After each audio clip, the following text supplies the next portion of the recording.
Welcome to Democracy-ish. I'm Danielle Moodie. And I'm Wajahat with now 2/3 of my face.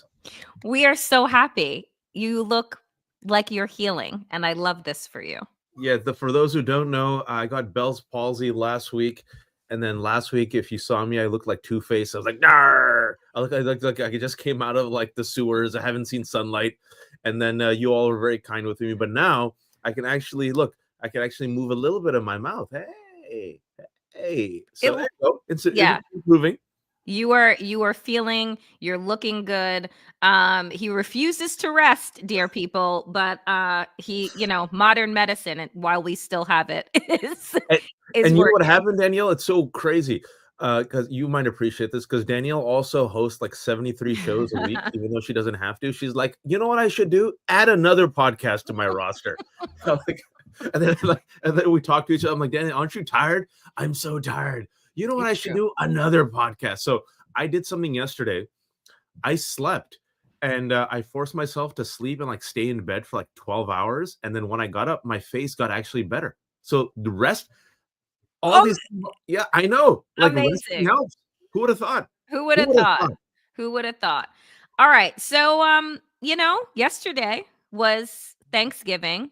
For those of us that celebrate the gathering of family, which is what I celebrate, the gathering of family and friends, not the genocidal holiday of ignoring the fact that white colonizers murdered and raped and killed indigenous people and still continue to make their lives hell hundreds of years later. But nonetheless, Waj, in politics, what has Thanksgiving meant? What have we come to see from politicians during this Thanksgiving holiday? A performative, unifying message that brings together all Americans. That one day where you say, you know what? Let's set aside our differences and get around a table and indulge in gluttony. Put aside your politics, put aside your cultural differences, or for politicians, public service. Let's go feed the homeless. Let's go to a food shelter. Here we are. We're grateful for what we have. And we realize a lot of people don't have much, so we'll give it. Oh, look, there's Obama when he had black hair. The country made him like just completely gray due to its racism. There's Michelle. Yeah. And look, there's Doug Emhoff. And look, Vice President Kamala Harris yesterday. Thanksgiving is about giving thanks for what we have and giving back to our communities. Our family was grateful to be back at DC Central Kitchen to volunteer for the holiday. This is what I grew up with. Nothing out of the ordinary. No, same. I have my whole life, right? We have seen these people use the holidays as a way to remind us to have gratitude, to be more so in community, to have empathy, compassion.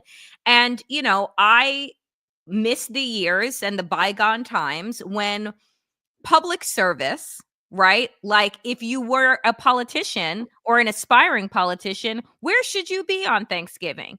Largely at a soup kitchen, a homeless shelter, doing service. And then we have this. That is, well, first of all, let's look at the left, folks. Because Danielle, I'm glad you showed two posts. The left is J.D. Vance on his own, deliberately, intentionally, without hacking, posted this photo of him photoshopped as Donald Trump's 1950s trad wife serving an all-white Norman Rockwell American family, the American map, where yeah, great, there's a lot of red, but land doesn't vote. And as according to the latest polls, Donald Trump only beat Kamala Harris by 1.5 percentage points, which makes it one of the smallest margins of victory in American history, the smallest popular vote win in the past 24 years. But regardless of that, why would a grown man who is married and has children voluntarily share a photoshopped picture of himself as Donald Trump's trad wife with that photo? That's first and foremost, that's what I want to talk about. I literally, so you sent this, right? And I was like, "Oh, this clearly is a joke," right? Like this clearly is like and then I looked at the top and I was like, "Oh, he did this himself." That's right. Like, and that is what I was taken aback by. It's one thing, right? It's some, Democrat, liberal, whatever, was like making a joke and doing a meme. No. He turned himself into Donald Trump's wife. He turned himself into Donald Trump's good housewife, right? That is the one that is presenting to the table. And then you have on the other side, you have Donald Trump's message to America. So let me read this. Happy Thanksgiving to all, including to the radical left lunatics who have worked so hard to destroy our country, but who have miserably failed and will always fail because their ideas and their policies are so hopelessly bad that the great people of our nation just gave a landslide victory to those who want to make America great again. Don't worry. Our country will soon be respective, productive, fair, and strong, and you will be more than ever before proud to be an American. I thought okay, so I thought that was a Photoshop message because it starts going viral, and then I actually found it. I'm like, oh no, he actually did that. He actually shared that. Who shares something like look, Donald Trump is the president of the United States of America. He's the most powerful man on earth. He represents a nation of over 340 million people. He's a 78-year-old, almost 79-year-old man. It's Thanksgiving. It's a national holiday. People around the world know it's a great holiday where people come together and they give thanks and they do service. And this man, whom a plurality of voters, 49% voted, could not even muster the decency on the day of Thanksgiving to give a unifying message. I remember I responded on Twitter. He's a unifier. This is who he is. This is who he has always been. And this is the man. Remember, Danielle, how some people tried to gaslight us in the summer after his ear survived an assassination attempt? Oh, he has changed. Oh, he is serene. Oh, he will be Right. different. And he didn't even last. It was the RNC. They gave him a script. He had to read it. And he went Mhm. 9,000 words over script, hour and Mhm. a half, mocked and ridiculed everyone. This is who he is, a vulgarian, a cruel individual, petty. And look what he's doing in there.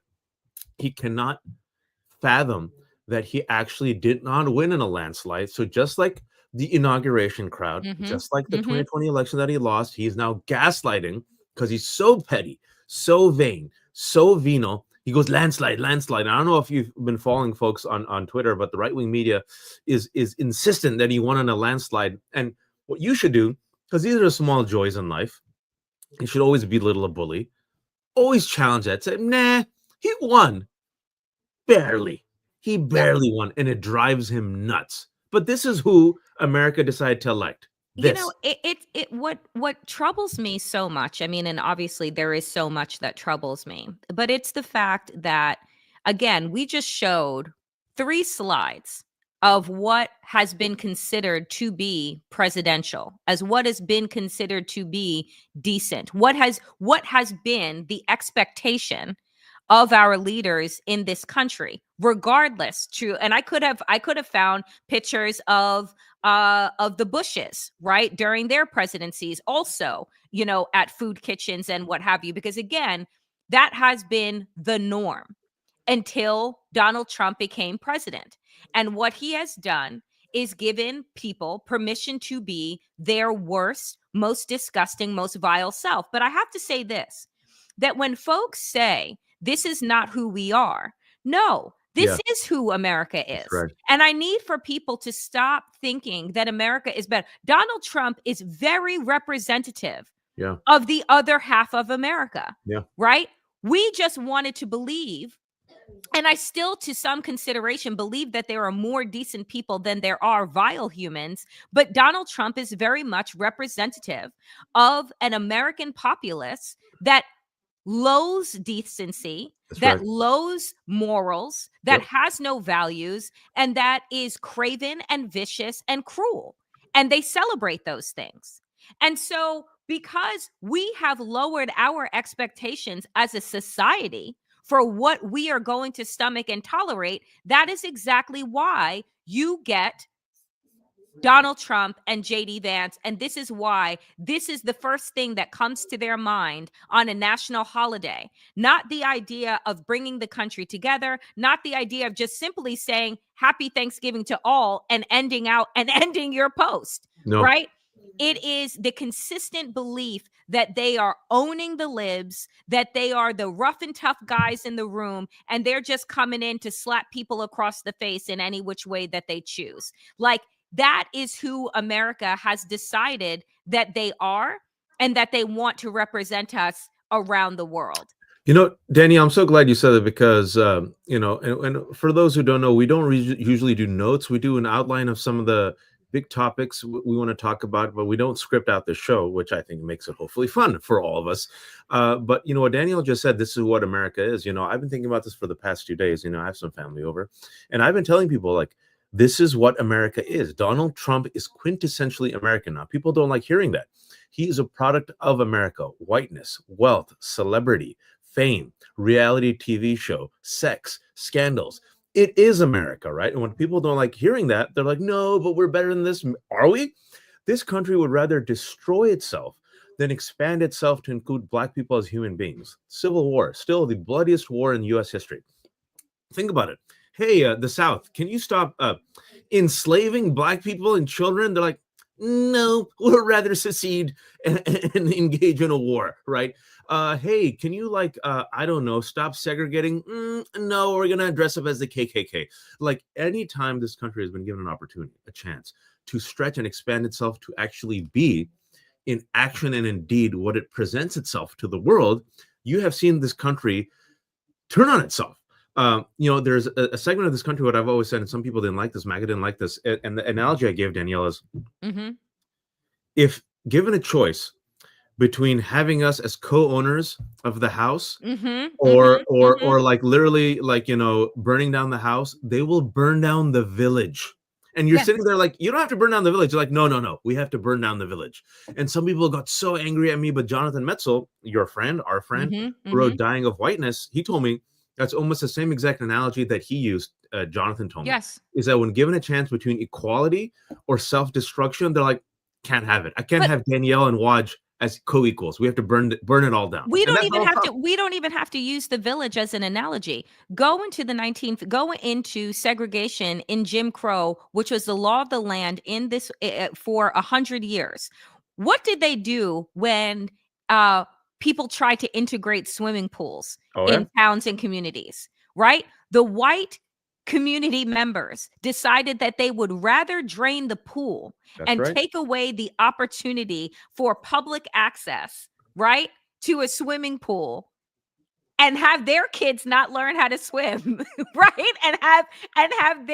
They would rather do that than integrate it. So they drain the pool. That's right. Right? Like that, we don't even have to look for what are the right analogies. It's like America just offers it. Anytime that white Americans are presented with inclusivity, are presented with equity, they would rather eat their own face. They would rather drain the pool. They would rather burn their own house down than receive health care from a Black man, right? So when we look at Donald Trump and JD Vance, and we see the way that these people move, and we think to ourselves, that's not who we are. It is absolutely at its core America, right? Because what they are saying also is that as white men, they don't need to be decent. They don't need to have empathy. They don't need to be kind. They don't even need to be qualified.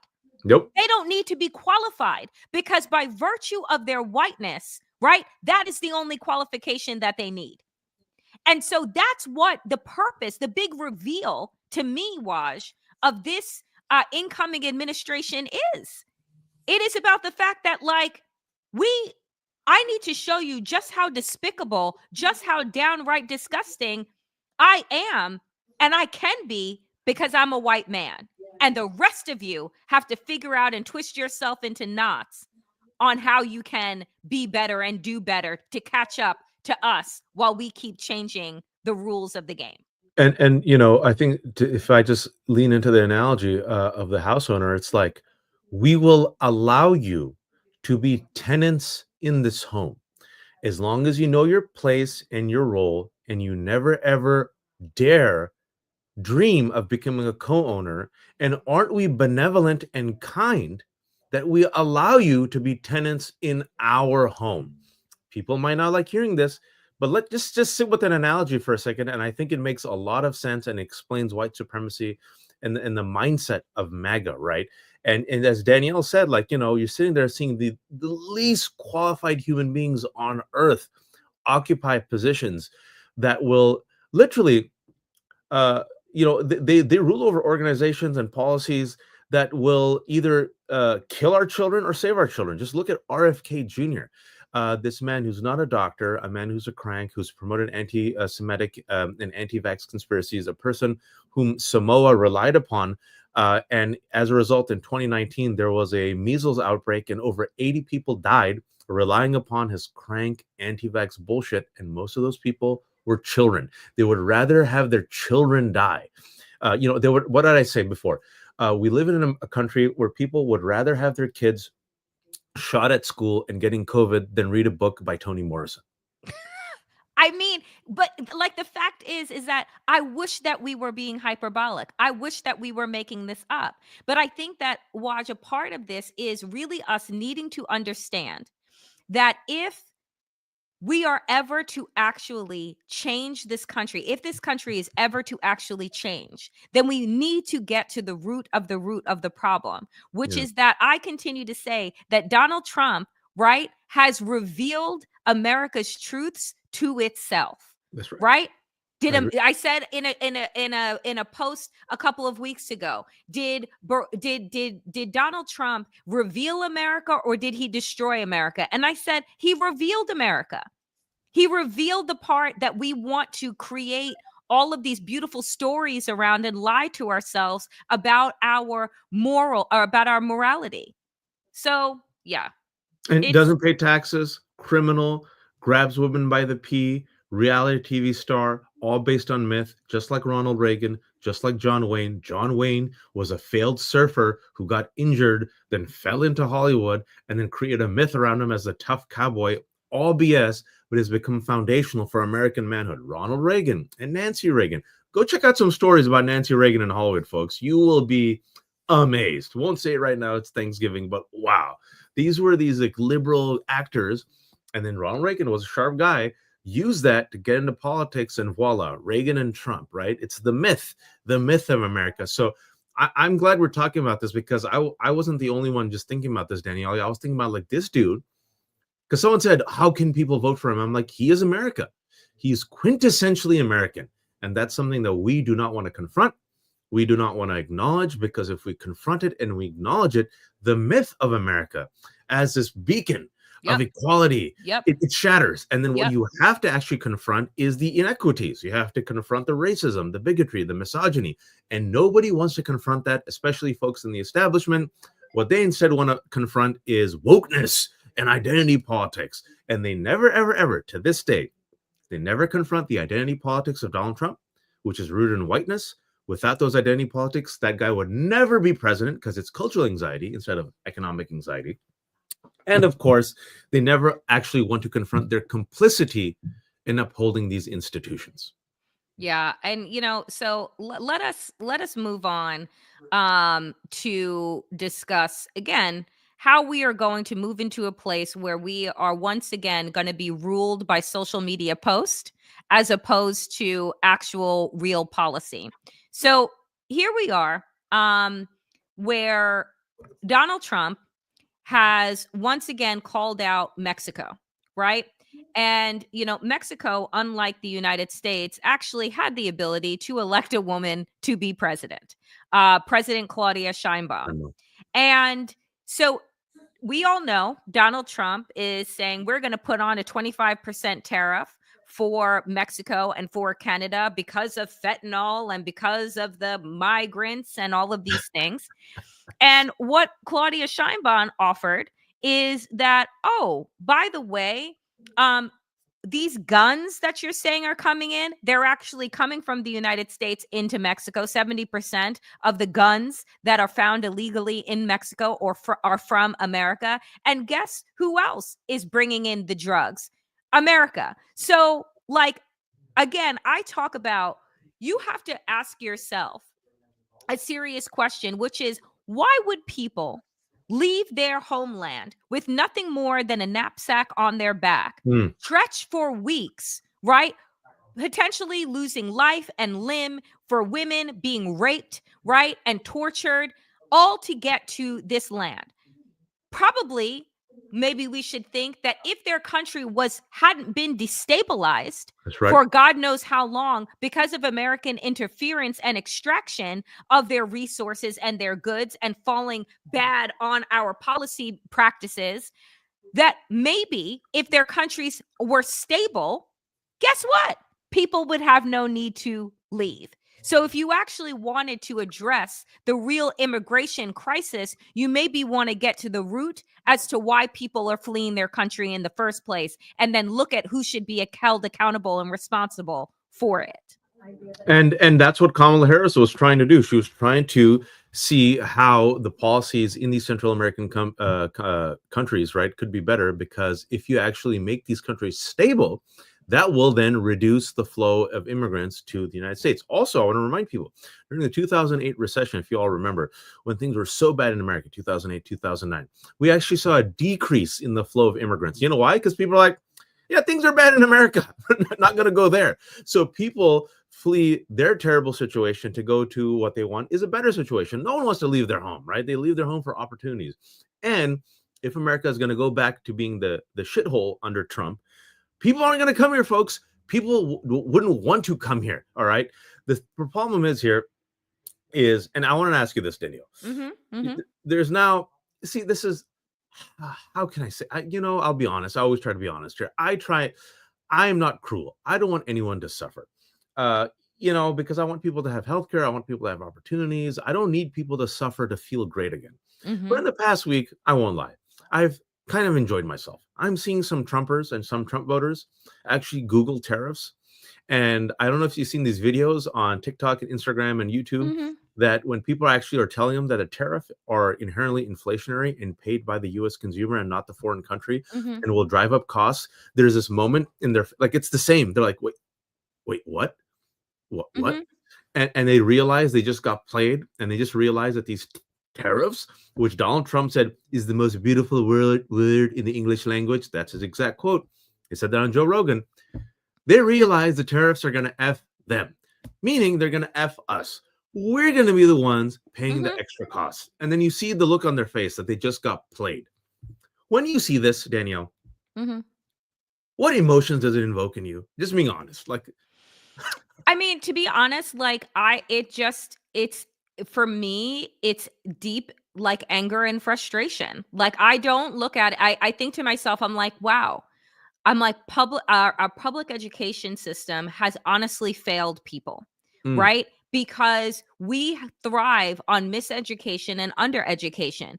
A tariff is nothing more than a sales tax. yeah. And if people actually understood what that was, and much in the same way that Donald Trump said Mexico was going to pay for the wall, right, and not American citizens, then as he was uttering the word tariff over and over again, they would have known, like, wait a minute, that's going to put a price, that's going to jack up the price of the goods and services that we actually use and need on a regular basis, which means that it's going to hit me in my pocket. And then what are these corporations going to do so that they can cover the salaries of their CEOs and the shares for their shareholders? They're going to jack up the prices, right, on top of that. And who again is going to cover the cost? The American citizen. And then on top of that, what did Elon Musk say last week? Oh, I want to get rid of the Consumer Protection Agency, Oh, yeah. which was created by Senator Elizabeth Warren, that has recouped billions of dollars for the American people in the fine print that corporations have been using in order to pillage us for our money, right? And so the king of efficiency wants to do away with corporations having to give money back, right, that they wrongfully stole from us. And that is his way of being efficient. Well, billionaire Mark Anderson, who's been radicalized also and has joined the right-wing evil billionaire club, went on Joe Rogan just a couple of days ago, this week actually, and said the same thing, right? And so here are these billionaires going on these dumbasses podcasts, and telling the average American Joe disinformation and literally having these people vote against their own interests. Can you imagine a billionaire saying, "We don't need these consumer protection boards. We don't need these regulations," and people are like, yeah, I think you're right. My eggs, and not it's not because people are stupid. It's because people, like you said, are misinformed and disinformed. And now Joe Rogan's base listens to Elon Musk, the richest man in the world, Mark Anderson, the billionaire, telling them what's best for the average worker. It's like literally I'm watching Idiocracy in real time, Yep. where the worst people on earth are, it's the con men who sees the world's easiest mark, which is the American people, who are ignorant, who are two jobs just to stay broke, who are overworked, who are tired, who don't trust the establishment. And literally you see American workers, Trump voters, I didn't vote for Hmm. this shit, take out the money from their pocket Yep. and hand it to the richest people on earth. That's what's happening. That's what's happening, and that is what is going to continue to happen. And on top of which, they are going to continue to do things like this, which is lie. Which here is Donald Trump saying that he had a wonderful conversation with the president of Mexico, Claudia Sheinbaum, and quote, "She has agreed to stop migration through Mexico into the United States, effectively closing our southern border. We also talked about what can be done to stop the massive drug inflow into the United States and also U.S. consumption of these drugs. It was a very productive conversation." Mm. And then, Waj, what happened? Scheinbaum's like, nope. I just think I shouldn't laugh because it makes us look so incompetent as a country. But that's what happens when you have a qualified, competent, intelligent leader. Who knows how to use social media, who knows how to communicate. They just call it the bullshit. They're like, no. No. That's what she said. She goes, no. Mm-mm. Didn't say that. Don't really know what conversation he was referring to in which she said that she was closing the southern border. Um, Not a thing, not a vibe, not actually happening. But this is where again, it is an idiocracy, and it's an idiocracy and an oligarchy that is going to A broligarchy. literally pillage and take everything from Correct. America, from Americans. You're going to watch the value of the dollar, mark my words, fall in its value, right? You're going to watch the prices of everything go up. And, this time next year, folks, if Waj and I still have a show, because if we actually still have freedom of the press, we will be having a very different discussion from where Thanksgiving, probably the most expensive Thanksgiving in that we've ever seen, versus the year prior that was the cheapest Thanksgiving that we've ever seen. This year after the election, we talked about it last week on our Democracy Is show. Costs went down. This will be an affordable Thanksgiving. Oh, I think it would have been nice if people found out about that before the election.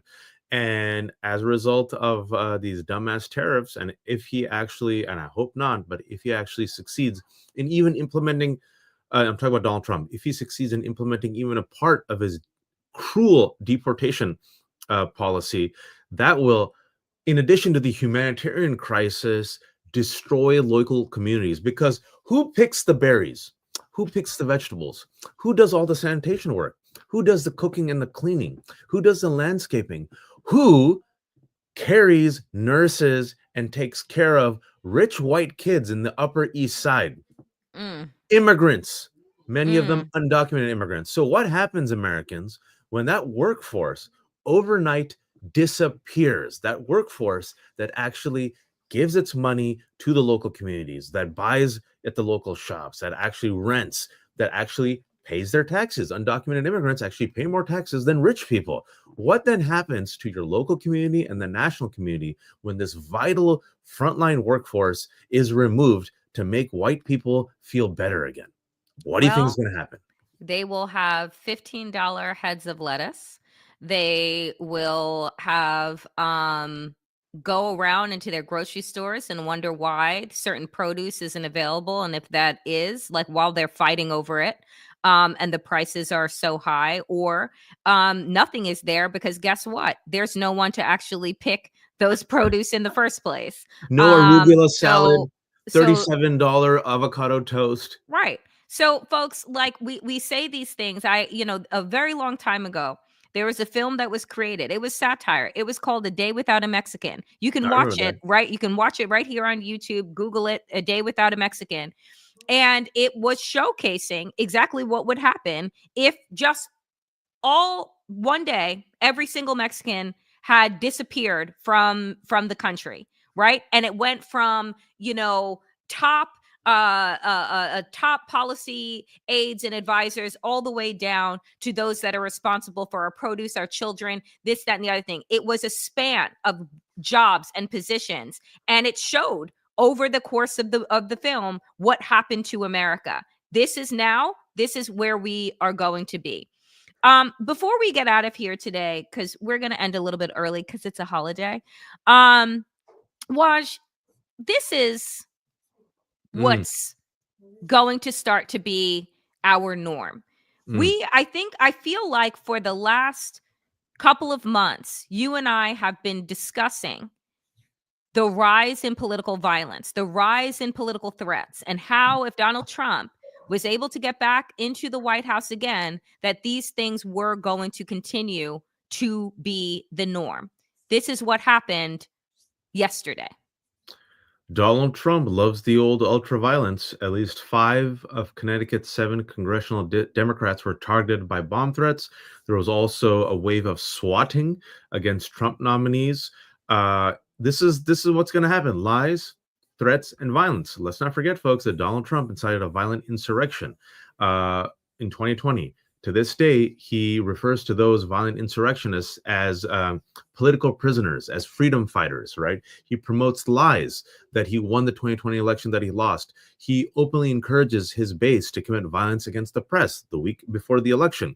He encouraged violence against the press again. He promised to pay their legal fees, if you all Mm-hmm. remember, right? Mm-hmm. He mocked Nancy Pelosi and actually made the hammer move after he survived the assassination attempt, right? Mm-hmm. MAGA has threatened poll workers, doctors, law enforcement, the press, elected officials, and also Mitt Romney, the 2012 Republican presidential candidate, admitted that he has to out of pocket pay for security to protect his family, not against Antifa, not against Democrats, against MAGA. And in his book, I think McKay Coppins wrote the book. We interviewed him for Democracy several months ago. Mitt Romney said that other Republicans are terrified of MAGA. And so because they live in terror, they just bend the knee. This is what we're going to witness: stochastic terrorism, threats, violence. We've seen white supremacists openly march now on suburban streets.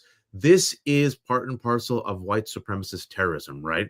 Bend the knee, know your place, know who you are. And if you get out of line, remember what we did in the past to the blacks and the Mexicans?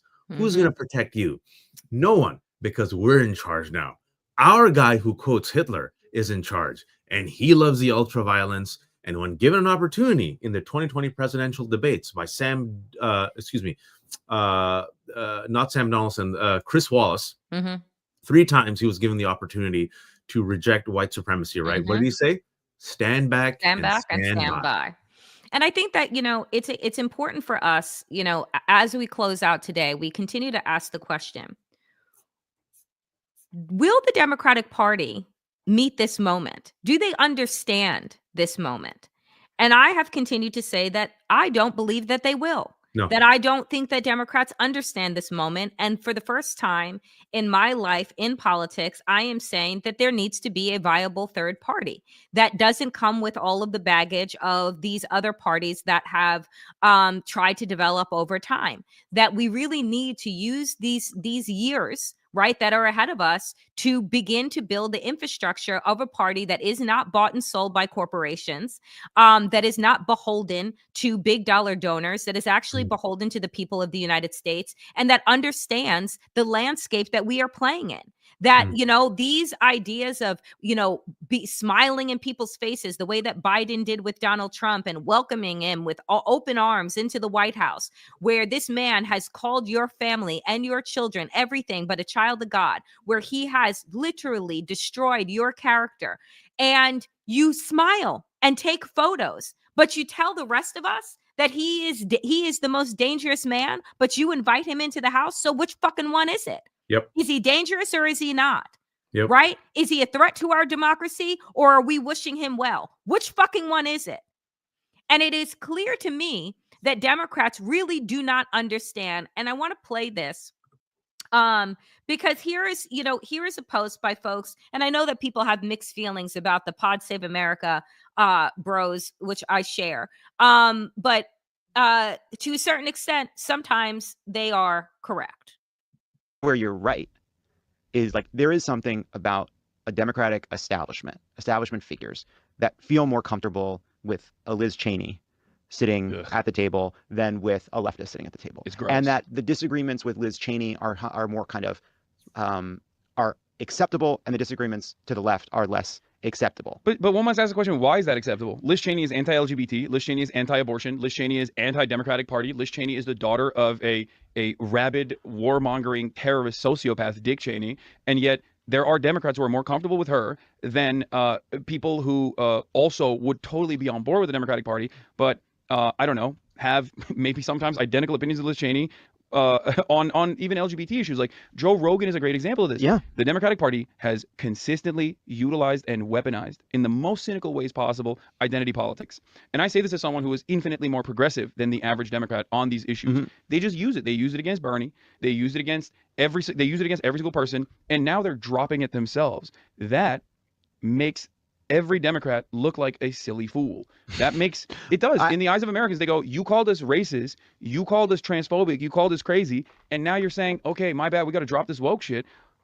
Like, of course people are going to go, all right, I guess, like, I'm primed into now believing the Republicans. Like, you're pushing your base towards being more open-minded to right-wing policies. That's the only thing you're doing. And, you know, in all honesty, I agree. Yeah. Because what have Democrats been doing as Republicans have continued to become more extreme, as they have run to the right so far that we are now off of a cliff? All Democrats have done is chase them and abandon their own policies, abandon their own foundation, abandon their base in the attempt to go and chase Republicans. And we did see this with Kamala Harris's campaign. I believe that she thought that she was delivering a unity message, but she did not need to be unifying with Republicans from across the aisle. She needed to be unifying with the different facets of Democrats inside of our own party. And that we need to stop chasing the people who are not interested in being our friends, who we don't share the same policy values as, in trying to increase the size of our tent when we have fractious thinking inside of our tent to begin with that actually needs to be unified. The data just revealed that once corporate consultants came on the Kamala Harris campaign, you can see the shift in messaging is that her populist message dove, right? It went down. And then she started doing this unified centrist message, right? Let's not forget, in the RNC, we had Leon Panetta. We had more Republicans than even a Palestinian. Now, people were saying, not just Palestinians, Arabs, and Muslims, but even a lot of progressives, this war is unpopular. Please end this war. Could you have at least had a Palestinian representative next to the Goldberg-Pollen family, right? Nope, didn't do that, right? Then they sent Bill Clinton to Michigan, where he talked down to Arabs and Muslims. Meanwhile, Donald Trump exploited it, went to Dearborn, said bullshit to them, won some of them over, right? What Republicans do is, like, they're like, oh, okay, Joe Rogan, you voted for Bernie back in the day, but we can win you over. We'll include you. Okay, freaks and nuts like Laura Loomer and friggin' Nick Fuentes and Candace Owens and Tucker Carlson. You might not agree with us on certain things and you're a total nut and a freak, but can you carry our water? Fine, we'll go talk to you. What Democrats do is like, shut up. Shut up, progressive. Shut your mouth. Get in line. Don't you see? It's Donald Trump. Don't you know how racist he is? Shut up, Muslims. Shut up, Arabs. Shut up, progressives. Shut up, young people. Shut up, black people. Just do it. Do it or else. Oh, and oh, by the way, we're going to go bear hug Liz Cheney. We're going to date you on the side. We're going to take you to an underground New York restaurant where no one can see you. But then we're going to go to like the top floor restaurant. Am I wrong, Danielle? No, I know it, but it's just like the visual of the Because you know the visual, right? We're just like we're the mistress that we're the nobody sidepiece. wants to be seen with in public. Okay. Yeah, but we're your base. We're your base. We're the only ones who come out. And why did Democrats lose? In part is because turnout. A lot of people, folks, just didn't turn out. They weren't enthused. They weren't respected. They kept the top blank and filled out the rest at the bottom. So you can win these folks over. But what I fear what's going to happen, as you could already see in the audits, is they're going to chase the center. Yep. And as we've discussed last week, when you chase the center, which has moved all the way to the right, because the Overton window moves to the right, you become more and more right. And you lose more and more of your base, and you help mainstream more and more of these right-wing talking points. And meanwhile, this base that is there waiting for a populist message, for a fighter, for a person who calls out the bullshit, for a person who doesn't sanewash, for a person who takes on the 1%, that person, in my opinion, Danielle, will win. Can the Democratic Party in the next 2 to 4 years find that champion who is able to articulate that story in a very authentic way? It's not that much, folks. Donald Trump only won by 1.5 percentage points. It's the most narrow victory in 24 years. Kamala Harris, despite all the disadvantages that she inherited, barely lost when you really think about it. When it comes to the House will be 217 to 215. Democrats probably could have taken the House, but Republicans in North Carolina, thanks to the gerrymander, flipped 3 seats. This is a divided country. It is not a mandate, despite the fact that we're still in a pandemic, the fact that in over 140 years, nearly every incumbent has lost. Despite the disinformation, she still barely lost. So I want to tell people is that you don't need to burn everything down, but you need leadership that sees the moment and is willing to engage in bold reform. And what I've been seeing so far, Danielle, is that they're like, we were close. Let's just run this back again. And maybe this time we'll win.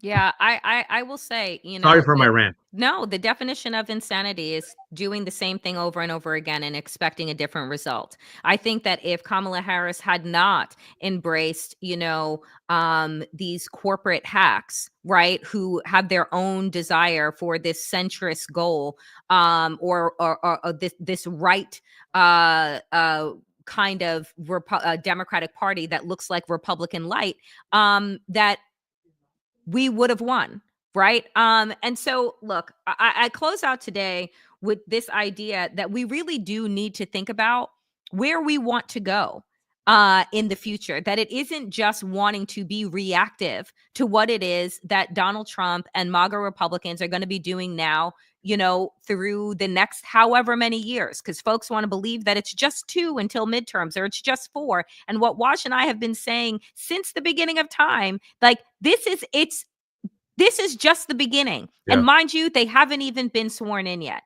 It is just the beginning. So while they are reigning, we may want to think about what the future looks like, and a future that we may not actually see. But what are we building in the meantime so that the next generation is better fit and prepared to do battle with these people that will continue to become extreme? They are not coming to the table in good faith. They do not care about this country. They are not patriots, right? And we do not owe them any level of respect. We owe them exactly what it is that they give back to us, right? Which is not to obey in advance. We don't owe them anything. And it's something that I said, I published this on Left Hooked about 2 days ago, is I'm still waiting for the report for the segment on cable news for the magazine article that asks Trump voters to reach out to the rest of us to understand us. It's been 9 years.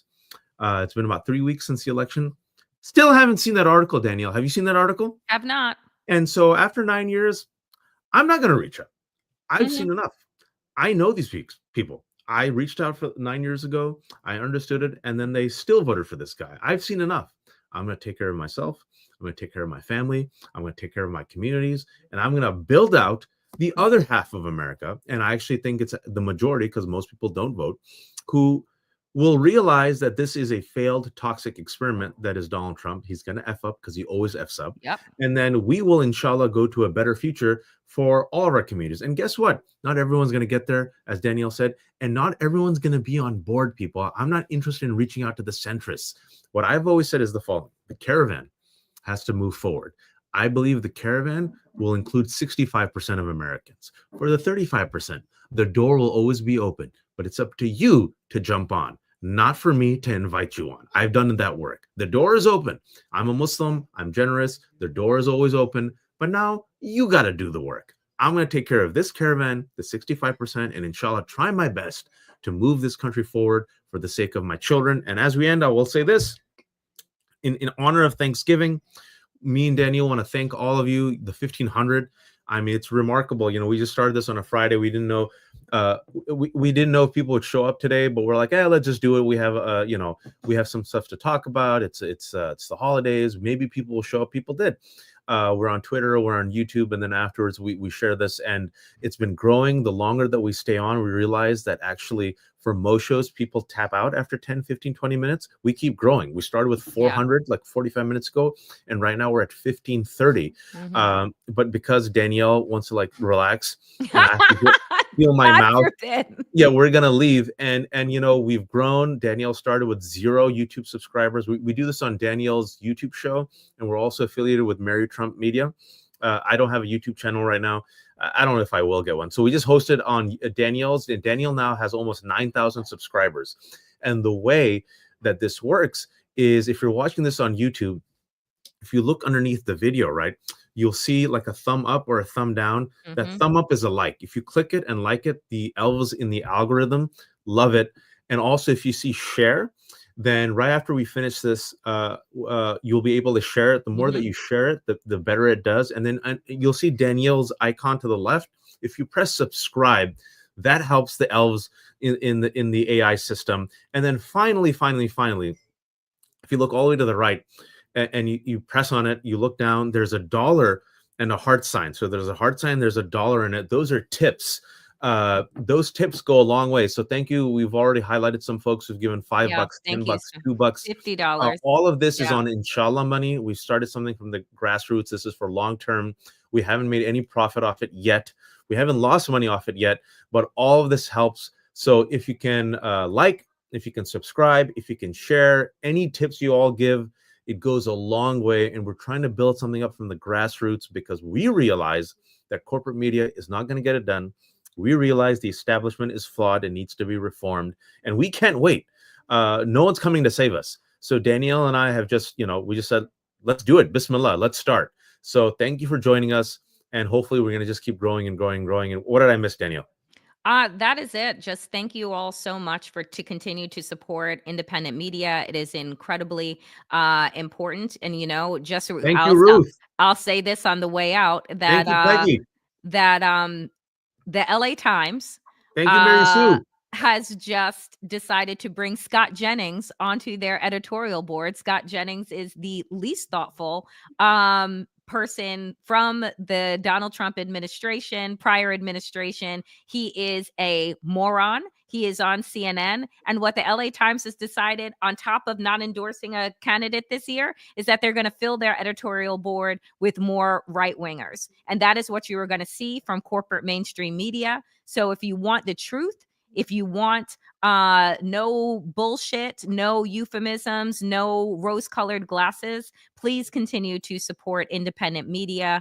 As Waj said, your money, your donations, your likes, your subscribes, your shares go an incredibly long way. We appreciate each and every single one of you. We are grateful for this audience that continues to grow with us and work with us. Waj, again, has an incredible Substack.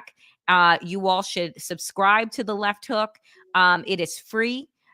He has thousands of followers over there, and he's doing an incredible job. And this is what we're trying to build, our own ecosystem, not an echo chamber like the right, but an ecosystem that we can create a solid infrastructure for the future of this country and the preservation of our democracy. And we believe democracy dies behind a paywall. So Danielle and I, like the terrible capitalists that we are, have made all of our content for free, and knowing that some people are working 2 jobs just to stay broke, and everyone's at I've been poor before, folks. I know. So we, it's a community. So we, if you appreciate us and respect us, then do support us financially. If you can't, send us good vibes and spread the good word. And inshallah, may your financial situation improve. Yes. So thank you for listening to Democracy-ish. I am Danielle Moodie. I'm Wajahat Ali with 2/3 of my face, but hopefully by next week, 3/4 of my face. Amazing. And we will be back next week if, in fact, we have a country left, inshallah. Thank you all so much. Enjoy the rest of your holiday weekend. Appreciate all of you.